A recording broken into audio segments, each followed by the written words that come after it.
Pangunahing mga edukasyon. Gaano nga ba kahalaga ito? Paano ito nakakaapekto sa ating pamumuhay, sa ating buhay sa araw-araw, sa ating mga kabataan hanggang sa maging adulto sila?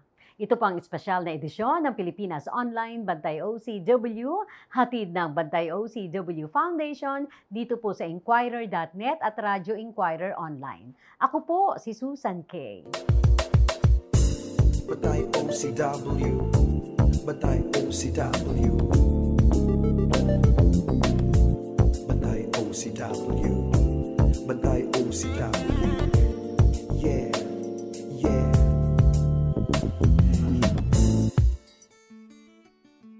Gaano nga ba kahalagang edukasyon at ano ang mahalagang papel na ginagampanan ng grupo ng mga Jehovah's Witnesses worldwide sa larangan ng edukasyon? Sasamahan tayo ng profesor po mula sa University of the Philippines sa Los Baños at isa rin po siya sa mga spokesperson ng mga Jehovah's Witnesses sa Metro Manila and Southern Luzon, Professor Gary Montemayor. Hi Prof, welcome back. Hi, magandang araw po sa inyong lahat at magandang araw din sa lahat ng nanonood ng programang ito. Prof, talagang inimbitahan ka namin muli dito dahil may kinalaman sa edukasyon yung pagkwentuhan po natin. At syempre, gaano nakakaapekto ito sa bawat isa sa atin at kayo din sa larangan ng industriyang ito. Yan, malaking-malaki po ang papel na ginagampanan ng edukasyon. Kasi syempre, lahat tayo, yung sa panahon natin ngayon, no, yung mga forms, yung mga pakikipag-deal natin sa mga tao, kailangan mo marunong kang bumasa at saka sumulat. Basic yun, ano? Basic yun, basic education. Kaya mahirap pong mabuhay sa panahon na ito ng mahirap ang basic education.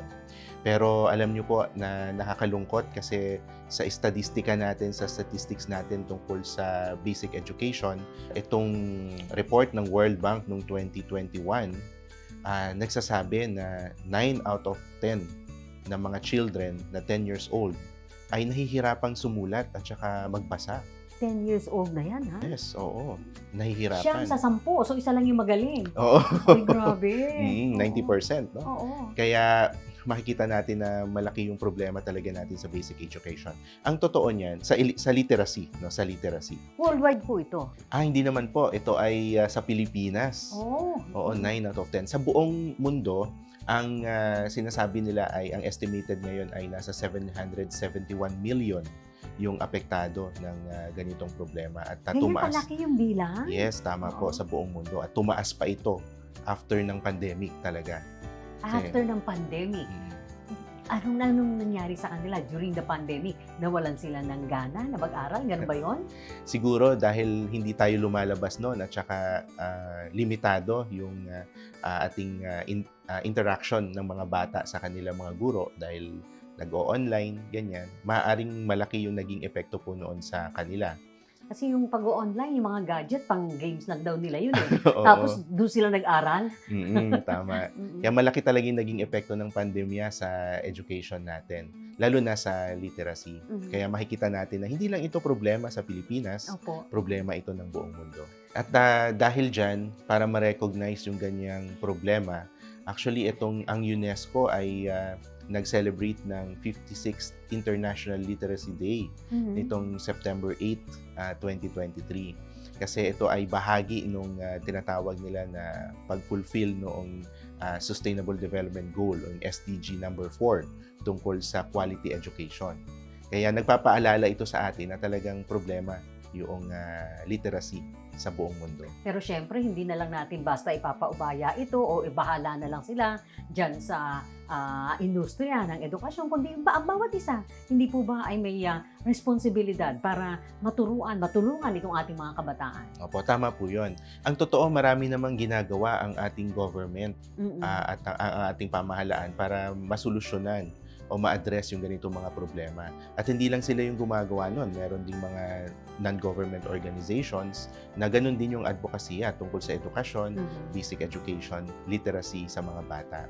Ang mga saksi ni Jehovah, tulad nila, ay meron din pong ganong advokasya kasi ang mga saksi ni Jehovah, mahalaga ang edukasyon para sa May kanila. program din kayo, may Meron kinalaman din. dyan. Meron din. Mm. Ang totoo ay matagal na po naming naintindihan yung connection ng literacy at pagkakaroon ng peaceful communities. Mhm. Kaya noon pa man, mga 1940s pa nagsimula, ay gumagawa kami ng mga efforts para maturuan yung mga inaaralan namin sa Biblia na makapagbasa at saka makapagsulat kung sakaling hindi sila marunong. So sa panimula pa lamang, Professor Gary, yung pagtuturo ng pagbabasa at pagsusulat, sisimulan niyo muna yan bago aktual na magturo kayo ng Bible. Opo, tama po yun. Oh, Kasi wow. syempre, ang Biblia nasa written form siya. Mm-mm. At kapag nakikinig ka, dumadalo ka sa mga pagpupulong mo ng mga saksi ni Jehovah, kailangan mong marunong magbasa. At hindi mo makukuha talaga yung mensahe ng Biblia kapag hindi mo siya talaga nababasa. Kaya nung nakita natin na ganun yung nagiging sitwasyon sa ibang mga pagkakataon, tinuturuan natin sila kung paano magbasa at magsulat para makinabang sila ng husto o makinabang sila ng lubusan sa pag-aaral nila ng Biblia. Paano niyo sinukat ng grupo ng mga Jehovah's Witnesses na talagang matagumpay itong programang ito? Ayan, kasi po sa maraming mga pagkakataon ay natuto talaga yung mga study, ang tawag namin sa kanila mga Bible study, natuto talaga sila na magbasa. Mhm. Kasi ang paraan ng pag-Bible study ng mga saksi ni Jehovah, kalimitan, ito ay magtatanong, may babasahin, tapos magtatanong kami, tapos sasagot. So, hindi lang pagbabasa yung tinuturo namin, dapat din nilang maintindihan yung kanilang binabasa. Noong panahon, ganun yung ginagawa. Kaya marami na kaming mga natulungan na mga tao na nag-benefit doon sa programang iyon, na talagang natuto sila magbasa at hindi lang basta pagbabasa, kundi naintindihan nila, mas naintindihan nila yung binabasa nila pagka nag-aaral sila ng Biblia. At paano po mas nakatulong itong technology dyan sa ginagawa ninyo? Ngayon po ay ang mga publikasyon ng mga saksi ni Jehovah ay mada-download sa isang app, yung tinatawag natin na JW Library app. Nang libre din po, walang bayad ito. Doon sa app na yon, makikita natin yung lahat ng mga publikasyon ng mga saksi ni Jehovah. At nagagamit ito pagka nagba-Bible study o kaya kung gusto magbasa yung isang tao. At syempre, ang isa po sa mga nagiging challenges din po sa pagtuturo ng basic literacy ay yung mga kaibigan natin na deaf and mute. Oo. Kasi mahirap po talaga na maturuan sila din talaga na magbasa. Pero may willingness to learn. Yes, may willingness to Oh. learn. Ang totoo po ay maraming mga deaf and mute na nakakausap kami sa mga bahay na noon parang nafe-feel nila na wala silang pag-asa kasi hindi nila maintindihan kung anong nangyayari sa kanilang kapaligiran, no? Nag-uusap-usap yung mga tao, hindi nila naiintindihan. Pero meron din yung mga saksi ni Jehovah, nagtuturo din sila ng sign language. Wow. Oo, ang totoo, merong app din ang sa JW Library na para sa mga nagsa-sign language.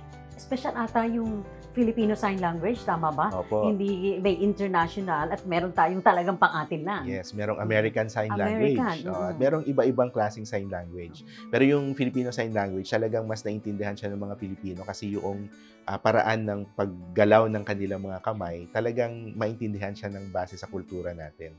So, ibig nyo sabihin, dito lamang sa Pilipinas, marami ang mga natuto na magbasa, magsulat, ng mga kaibigan natin na sabihin na nating mga pipi at bingi. Ano po? Opo, tama. At ngayon, dun sa mga na-study at napunta o nagkaroon ng ganitong pagkakataon para makasama dun sa ganitong programa, ay marunong na silang magbasa at magsulat at nakakapag-participate na sila sa mga pagpupulong ng mga saksi ni Jehovah. Marunong na rin sila mag-sign language kasi minsan may mga pipi at bingi tayo na kaibigan na hindi marunong mag-sign language sa simula. Oo. So natuto na lang sila habang pinapag-aralan nila yung Biblia kasama ng kanilang Bible teacher. Pag sinabi niyo pong hindi marunong mag-sign language, talagang walang anuman Opo. na nalaman o natutunan. Yung isa. Muestra lang sila Oo. ng siguro descriptive lang kung paano nila gawin yon. Pero dahil tinuruan sila ng mga saksi ni Jehovah para matuto sa ng katotohanan sa Biblia. Along the way, tinuturuan na rin sila kung paano mag-sign language. At marami po talaga na natuto doon. Sa panunod po ba ng video, pwedeng matuto ang isang pipi o ang bini? Pwede din po silang matuto kasi dun sa app, dun sa JW library na sa sign language, no, meron pong mga video doon na pinapanood ng ating mga kaibigan na bingi at pipi. Halimbawa po, merong mga video doon na pinapakita yung mga passages sa Biblia. So, yung buong Biblia ay naka-sign language na. So, maiintindihan nila yung Biblia kahit hindi nila basahin. Minsan, mas nafe-feel nila yung mensahe ng Biblia kasi yung facial expression, yung paggalaw ng mga kamay, mas naintindihan nila yung mensahe ng Biblia dahil pinapanood nila, nakikita nila mismo. So mas pinadali po nito yung Opo. edukasyon para sa kanila. Tama po. Ngayon, sa kabilang banda naman, ang mga saksi ni Jehovah, tuloy-tuloy pa rin yung programa nila sa pagtuturo ng pagbasa at saka pagsulat. At naka-incorporate po yan sa mga pulong nila. Halimbawa, merong sa isang linggo, 2 beses na nagpupulong ang mga saksi ni Jehovah. Yung tinatawag namin na pulong sa gitnang sanlinggo o yung midweek meeting, 3 bahagi po yon. At ang isang bahagi doon ay tinuturuan ang mga saksi ni Jehovah kung paano maging mahusay na public speaker at saka paano maging mahusay sa pagbabahay-bahay nila o pagkatok nila sa mga tao para sabihin yung mensahe ng Biblia. Yung mga kababayan natin na nakatutok dyan sa iba't ibang panig ng mundo at may mga kaanak sila, mahal sa buhay, na pwedeng matulungan sa pamamagitan po ng edukasyong ito. Ano po gusto niyo sabihin sa kanila? Ayan, welcome po kayo sa mga pulong ng mga saksi ni Jehovah na ginaganap 2 beses sa isang linggo. Kung gusto nyo pong malaman kung ano yung pinakamalapit na Kingdom Hall, ang tawag namin doon, at ang schedule ng kanilang mga pulong, pwede po kayong pumunta sa aming website na jw.org at hanapin nyo po yung Find Meetings at ilagay ninyo kung saan kayo nakatira at makikita nyo po doon ang pinakamalapit na mga Kingdom Hall sa inyong lugar kasama na ang schedule. At kung meron po kayong mga mahal sa buhay na deaf and mute, ini-invite din po namin sila kasi merong mga pagpupulong ang mga saksi ni Jehovah na ginaganap using Filipino Sign Language. Makikita nyo din po ang kung saan-saan itong mga to doon sa Find Meeting sa jw.org. At hindi lang yan sa Pilipinas. Worldwide, ginagawa po ninyo yan. Worldwide po yan. Sa buong mundo po ay talaga merong ganitong programa ng literacy ang mga saksi ni Jehovah. And to recap, gaano kahalaga yung edukasyon? Mahalaga po yung basic literacy skills natin o yung kakayahan natin na magbasa at saka magsulat. Kasi sa pamamagitan nito, matututunan natin yung nagliligtas buhay na mga katotohanan mula sa Biblia. Maraming salamat, Professor. Hanggang sa muli. Professor Gary Montemayor ng University of the Philippines ang ating nakakwentuhan. Spokesperson din po siya ng mga Jehovah's Witnesses sa Metro Manila and Southern Luzon.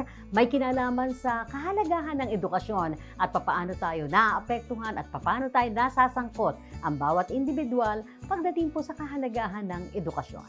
Special na edisyon ng Pilipinas Online Bantay OCW. Hatid po sa inyo ng Bantay OCW Foundation mula po sa Inquirer.net at Radio Inquirer Online. Ako po si Susan Kay.